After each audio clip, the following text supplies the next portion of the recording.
Hello everyone, this is Alexey. Another market acquisition is happening. Now GaN goes SiC, and it's definitely just the beginning. With power semiconductor market investments across the globe, we can expect more mergers and acquisitions in the coming months.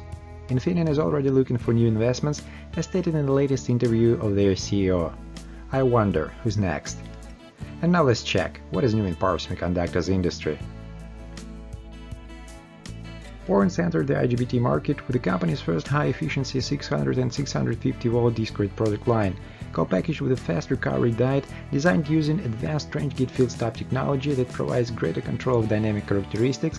The 5 new Bourns model BID series discrete IGBTs deliver low collector emitter saturation voltage and lower switching losses compared to previous generation non-patch-through IGBTs.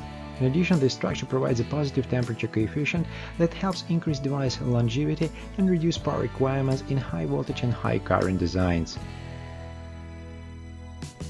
Navitas Semiconductor announced the acquisition of GeneSiC Semiconductor, a silicon carbide pioneer with deep expertise in silicon carbide power device design and process. The transaction is immediately accretive to Navitas as GeneSiC is highly profitable. Calendar 2022 revenues are expected to be approximately $25 million with demonstrated annual growth rates of over 60%. The combined company creates a comprehensive industry-leading technology portfolio in next-generation power semiconductors, both gallium nitride and silicon carbide, with an aggregate market opportunity estimated at over $20 billion per year by 2026. American semiconductor manufacturer Vishay is enlarging its production facilities in northern Germany. The company has purchased a plot of land as part of its €300 million project to expand its capacities. The expansion comes amidst expectations of continuing development in electromobility in Germany. In 2015, Vishay relocated production of its MOSFETs for motor vehicles from the United States to Germany.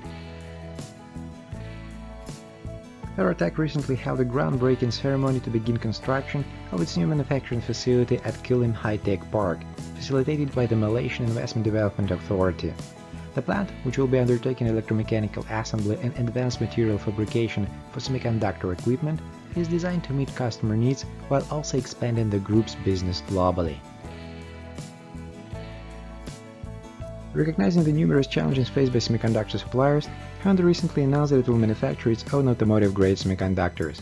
To manufacture the part, Hyundai will be turning to its semiconductor affiliate, Hyundai Mobis, which will focus on development and production of power semiconductors.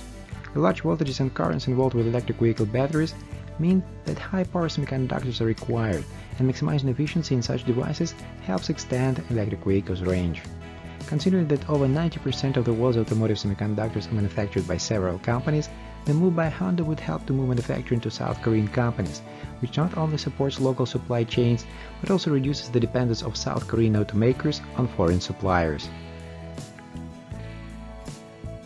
II-VI announced that it closed an over $100 million contract to supply Dongguan Tianyu semiconductor technology with 150mm silicon carbide substrates to be delivered beginning this quarter and through the end of calendar year 2023. Tianyu will benefit from II-VI's 150mm silicon carbide global production capacity in both the United States and in China. That's it for today. Thanks everyone for watching. As usual, more power semiconductors market news coming next week. Meanwhile, go to my blog for more information or join me in LinkedIn. Stay safe.